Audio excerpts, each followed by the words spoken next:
Hello, in this video I'd like to show you my love of the Impressionists, how their work has affected my work, how I love their use of brushstrokes, their use of light and colour, of vibrance, of capturing the moment and the mood, the different ways that they work. I'd like to show you the ways that I've then developed looking at their styles, and also the ways that my own natural ability has linked with the sort of work that they do.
Well, bonjour, monsieur, madame. Here I am in Paris. You see behind me the Eiffel Tower.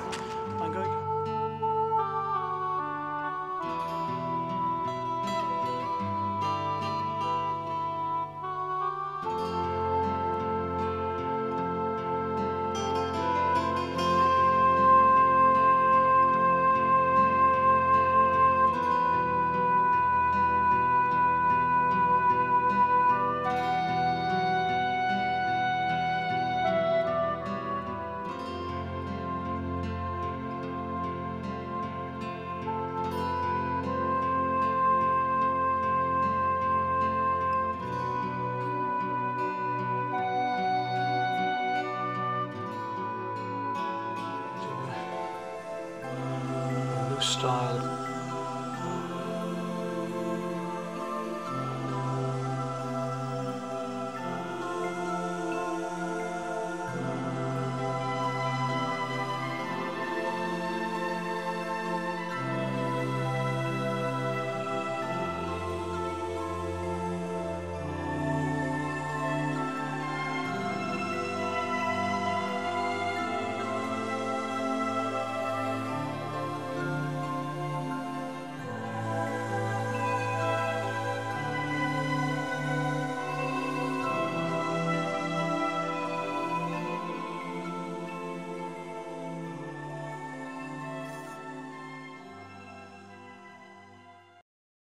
Let's take a look at how the impression is actually painted.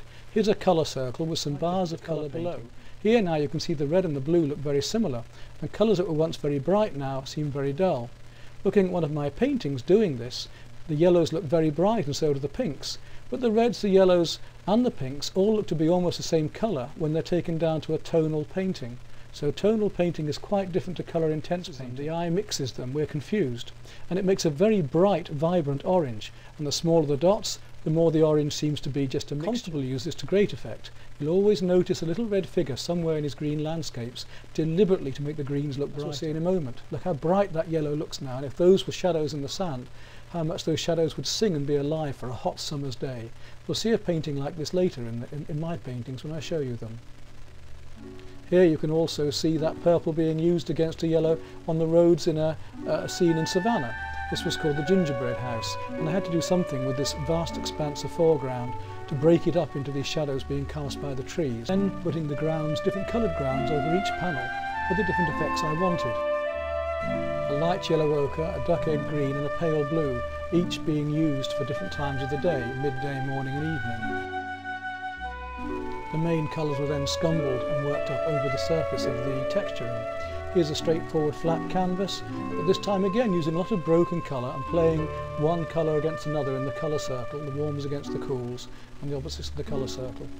And this one, a midnight scene, again the texturing done again with deep purple shining through the blues, then those yellows shining out against the purples for the light at night. See Monet here again, the master at work, and this beauty of the oranges and yellows against the purples and the reds, playing cools against warm.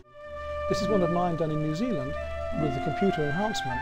And again I'm playing with a lot of broken colour here, as you can see, one colour vibrating through another. It's quite a big canvas, but each colour breaking one through another. This is a more traditional way of working with larger brushstrokes or little fish.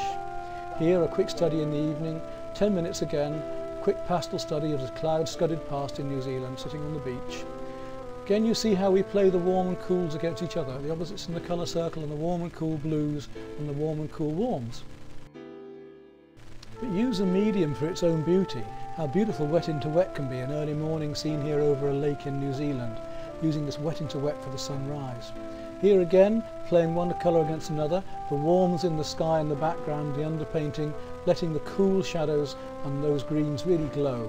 And this one especially, the yellow of the rape against a much warmer purple sky, the purple sky bringing the yellow rape out and making it sing and vibrate. The softer tones of the warm blues in the time of day. He gets that by the colour intensity and the liveliness of brushstrokes. So I try to feel that in some of my paintings by the use of brushstrokes and direction of brushstrokes, by the use of colours, whether they're subtle or not, by perspective and composition. And here we see the pointillist or impressionist technique used in the sky here, of one colour worked up over another. Shortly I'm going to show you a demonstration and paint a small beach scene for you. There we see it again, look, the broken colours, one against another, which gives you a much brighter, more vibrant effect than trying to mix and blend the colours straight off. The last one you saw was painted in small brushstrokes. This one is more longer blended brushstrokes, but broken colour is still there. This next painting was done by putting a whole montage of photographs together on the computer, and there are the series of shots that I used, and then the next one shows the actual composition when it's been put together using the most important parts that I wanted of these photographs. And when I'd got this, I could then make my painting from it. So rather than just doing drawings, I can use the computer to piece together a composition. Here again, an impressionist style of blending one colour next to another, of putting one colour over another. You can see the warm and cool blues, the warm and cool yellows used there, and here this opposites in the colour circle, the reds and the greens, the purples and the yellows being used to give a full hot summer's afternoon. Same going on here, those reds against the greens to the right and the purples coming and deep blues coming into the shadows to give this feeling of a hot summer's day. Small brush strokes again, sky being broken colour.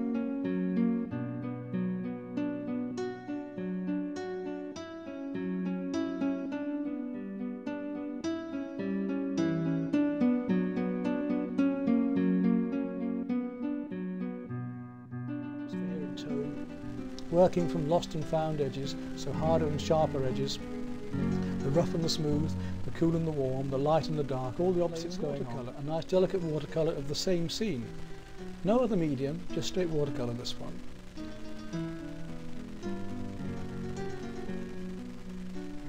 And then using pastel over glass paper.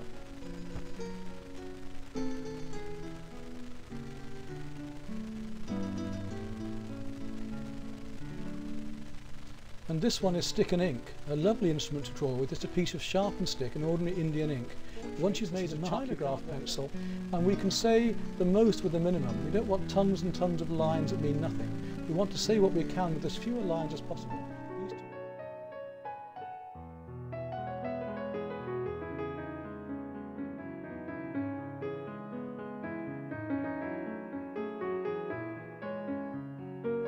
Unusual scene like this perhaps, but again thinking about composition in the way that the eye is led around and into the picture, up through those rods on the floor to the blacksmith and then round to the rods on the wall.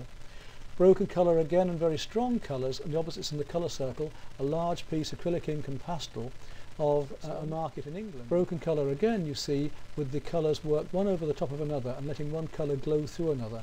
The cools and the warms there, the purples and the yellows being played. Up in the Hebrides again,